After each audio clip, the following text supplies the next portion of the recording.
ગુણ ગર્ભ નામ બીજ રૂપ રંગ તે સાલ તૈન તત્વ તન્મો દિશે હરજી દોલે ભાલ.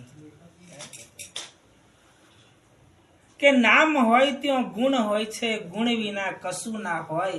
હરજી વિના ગુણમાં હોય તો મૂર્ખત માનો સહી.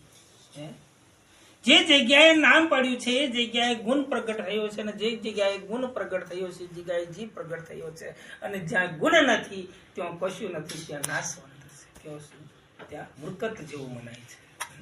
જેનામાંથી ગુણ નાહી જાય છે એને આપણે મૂર્ખત એટલે કે એને મરેલું સમજી લેવું. આપણે માણસની અંદરથી જીવ જતો રહે ત્યારે શું થાય, એને માણસ મરી ગયા કહેવામાં આવે છે. કારણ કે એની અંદરથી જે હતું મૂળ તત્વ જે જીવ એ જ જીવ છે એ જ જતો રહે છે ત્યારે એને મરેલું સમજવું. પેટીની અંદર આ વાગતી બંધ થઈ જાય, એનો જે કઈ ગુણ છે એ દર્શાવતું બંધ થઈ જાય એટલે મૂર્ખત માનો સહી.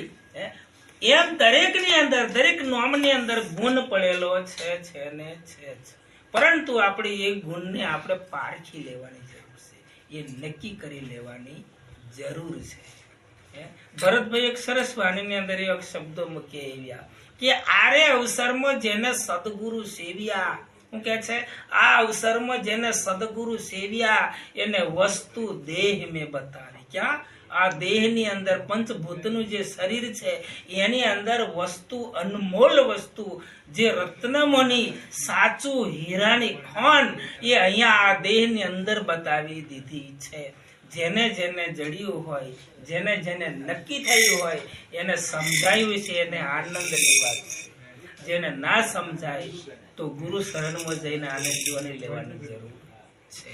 છેલ્લે એમને ચરણમાં સરસ વાત મૂકી છે, આખા ભજનની વાત નહીં કરી, છેલ્લે ચરણની અંદર એવી સરસ વાત કહે પ્રીતમ નીચ નામ જપી લો. શું કે છે? કહે પ્રીતમ નીચ નામ જપી લો. કયું નામ? નીચ નામ.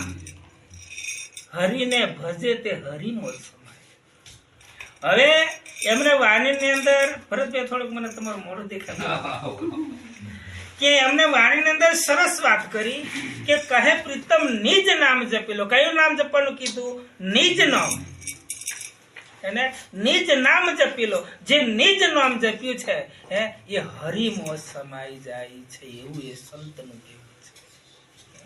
હવે નિજ નામ એટલે કયું? એવું થાય કે નિજ નામ કોને કહેવાય? નામ તો ઘણા છે. અખિલ બ્રહ્માંડ ની અંદર કરોડો લાખો નામ પડ્યા છે.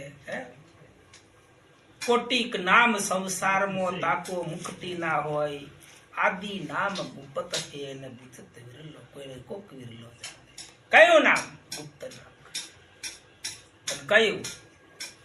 જે કયું એ જ નીચ નામ, એ જ નીચ નામ. હવે નીચ નામ, નીચ એટલે પોતાનું નામ. જે આપણું જે નામ, નીચ એટલે હું. નીચ નો અર્થ હું એવું થાય. નીચ નો અર્થ શું થાય? હું એમ થાય છે, મારું નામ એવું થાય છે.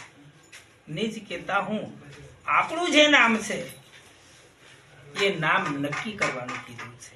એ નામ નક્કી થાય તો એને શું કહેવામાં આવ્યું પછી? એ પરમાત્મામાં લીન બની જાય છે. ક્યાં? હરિમાં સમાઈ જાય છે.